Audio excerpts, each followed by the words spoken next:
Salut à tous, aujourd'hui dans cette vidéo je te présente les actions que je vais suivre en bourse au mois de mars 2025 et donc déjà dans un premier temps aujourd'hui on va regarder bien les rendez-vous du mois et on va surtout regarder un petit peu le marché puisqu'en moment il y a pas mal de peur et le marché est en train de corriger et on va regarder ça dans un premier temps. Ensuite dans un second temps je te présenterai évidemment mes achats que je vais faire pour le mois de mars 2025 et quelques mises à jour.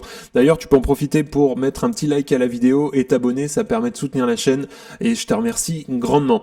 Alors si on regarde bien déjà comme d'habitude quelques petits rappels. Ici je vais pas faire une analyse complète des actions dans cette vidéo. Il y a des vidéos consacrées sur la chaîne si tu souhaites aller regarder un petit peu plus loin dans le détail les entreprises que je vais présenter ici.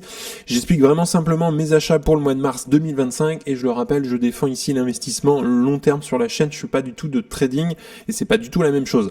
Et puis enfin, comme je le dis assez souvent, je fais pas du tout ici de conseils en investissement. C'est hyper important que toi tu ailles faire tes propres analyses. Après tout, ça reste bien ton argent.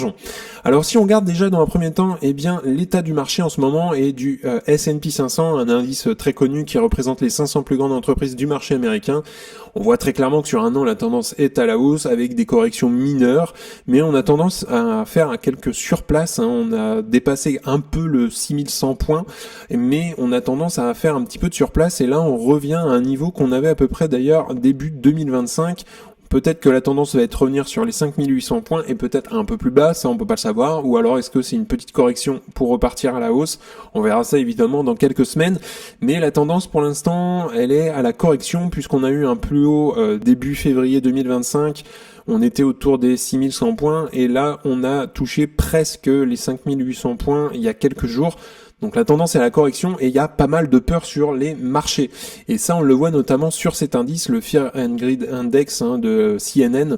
Et aujourd'hui, on voit très clairement qu'on est dans Extreme Fear. Donc voilà, beaucoup de peur. Et si on regarde, il y a une semaine, on était plutôt, d'ailleurs, en termes de notation, on était à 36. Il y a une semaine, on était dans Fear, donc plutôt ici.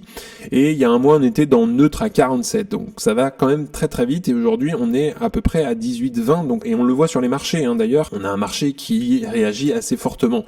Et il faut savoir quand même, il y a un an, on était dans Extreme Greed, donc on était vraiment ici et on était plutôt dans justement un marché plutôt montant à cette période-là. Si on regarde maintenant le forward PE ratio, notamment des méga caps, c'est-à-dire Alphabet, Amazon, Apple, Meta, Microsoft, Netflix, Nvidia et Tesla, c'est la courbe violette qu'on voit ici et il y a du changement par rapport au mois précédent puisqu'on voit que le forward PE aujourd'hui, il est à peu près autour des 26-28. Et il y a un mois, je ne sais pas si vous vous rappelez, mais on était plutôt autour des 30 et des 32. Et donc on a pas mal corrigé notamment. Et aujourd'hui, le forward PE est estimé autour des 27, ce qui est pas hyper cher quand on voit l'historique, notamment autour des 36, voire même pas loin des 40. Et là, on avait un marché extrêmement cher en 2021, mais aujourd'hui, ça me paraît pas non plus démesuré autour des 27 de PI. Donc c'est plutôt rassurant dans un sens. Alors si on regarde maintenant les rendez-vous du mois, donc le 28 et 29 janvier, donc c'est la dernière réunion qu'on a eue en 2025, c'était un statu quo, donc les taux aujourd'hui sont entre 4,25 et 4,5 et donc la Fed va se réunir prochainement au mois de mars et le 18 et 19.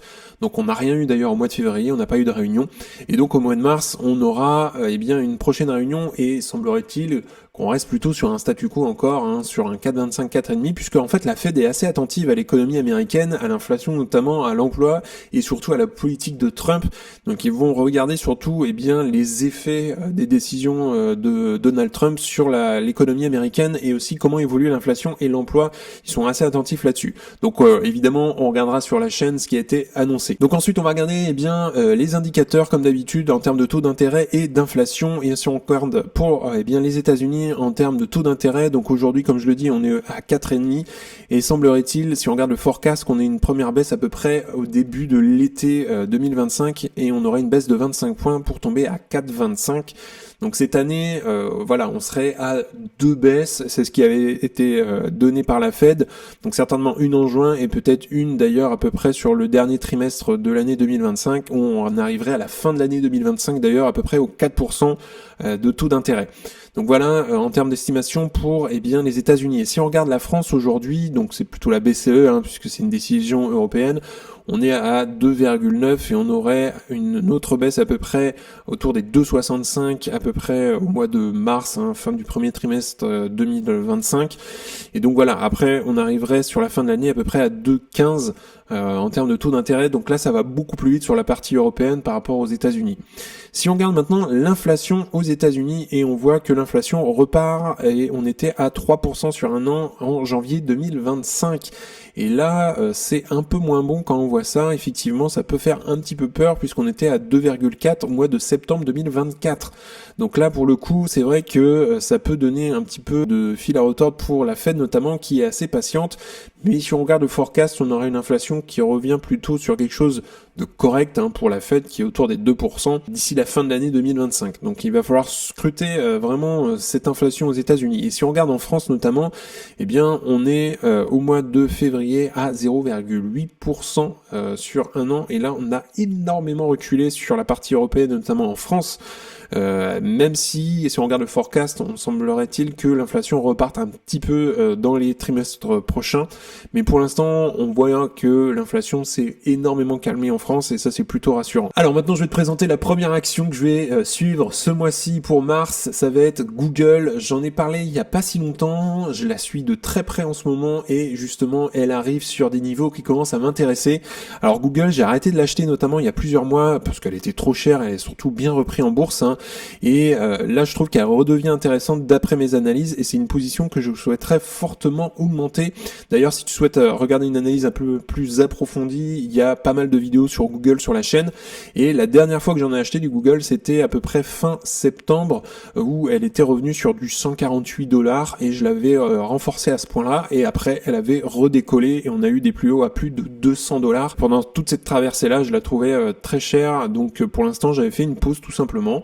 Et là, on a une belle correction qui est bien entamée depuis début février. On était à 192 et début mars, on arrive sur du 170 $. Elle est tombée sur du 168 $ et d'après mes analyses, il faudrait que je la rentre autour des 162 $.